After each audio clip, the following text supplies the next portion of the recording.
Good morning friends, তোমরা সবাই কেমন আছো? আশা করি ভালো আছো, সুস্থ আছো। আমি ঘুম থেকে উঠেছি আজকে একদম 5টা। বাইরেটা দেখো ভেজা ভেজা, বৃষ্টি পড়ছে, মেঘ করে আছে। আর 5টার দিক করে ঘুমটা গেল ভেঙে। তো উঠেই যে এঁটো বাসনগুলো ধুয়ে নিচ্ছি। আর সারা রাত বৃষ্টি পড়েছে, সকালবেলায় বৃষ্টি হচ্ছে। যাই হোক, দুদিন প্রচণ্ড গরম ছিল, একটু শান্তি পেলাম। আর রান্না বান্নাটা তাড়াতাড়ি করে নেব। সকালবেলায় উঠেই দেখবে তাড়াতাড়ি উঠলে শরীরে এনার্জি থাকে, খুব ভালো কাজ বাজ করার প্রতি একটা এনার্জি আসে, আর নিজেদেরও একটা এনার্জেটিক মনে হয়। আর কাজটা যদি লেন্দি হয়, দেখবি দেরি করে উঠলে কাজ করতেও অনেক সময় লেগে যায়, তাহলে সারা দিনটা না নিজের জন্য আর সময় থাকে না। তাই আমাদের সবসময় খেয়াল রাখতে হবে যাতে নিজের জন্য আমরা একটু সময় বের করতে পারি। কারণ প্রত্যেকটা মানুষের এই রান্নাবান্না খাওয়া ছাড়াও না নিজের কিছু কাজ থাকা উচিত। এটার মধ্যেই যদি বন্ধ থেকে যাও তাহলে জীবনটা পুরোপুরি বন্ধই হয়ে যাবে।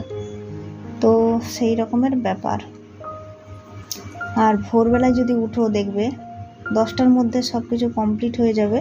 আর সারা দিনটা না তুমি কিছু করার জন্য কি বলতো সুযোগটা পাবে, ভাবতে পারবে অন্তত যে আমি কিছু যদি করতে পারি বা কি করব। তো তারপরে যে ফ্রেশ হয়ে নিয়েছি, নাইটি চেঞ্জ করে নিয়েছি, আর ছাতুর শরবতটা খেয়ে নেব। এখন বাজে ওই কটা বলবো, 5:30 পৌনে 6টা মতো। তো তার মধ্যে আমার কিন্তু যত বাসি কাজ সব হয়ে গেছে, এরপর রান্নাতে আসবো। তো এই যে 2-3টে পরোটা করে নিয়েছি, আর লাল চা করেছি আদা দিয়ে। তো এটা দিয়ে এখন সকালের ব্রেকফাস্ট। আর রান্নাটা দেখাতে পারিনি আজকে, রান্না কিচ্ছু করতে পারিনি কারণ বাজার যেতে পারেনি।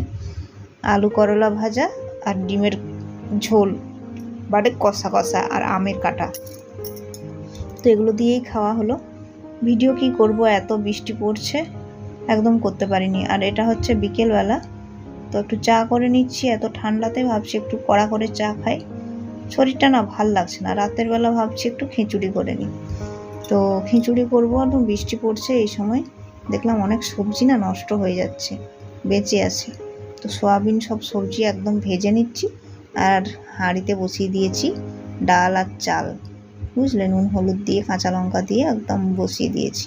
আর এদিকে মশলা কষে করে নেব খিচুড়ি। আর খিচুড়িটা কিন্তু খেতে খুব সুন্দর হয়েছিল। তো সন্ধেবেলায় আজকে খিচুড়ি দিয়েই শেষ করলাম। তো ব্লগটা কেমন লাগলো জানি, খুব ছোট্ট একটা ব্লগ হয়ে গেছে, আশা করি ভালো লাগবে।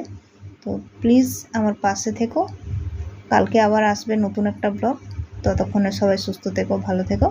আর আজকের ব্লগটা জানি খুব ছোট্ট হয়ে গেছে, প্লিজ একটু মানিয়ে নিও।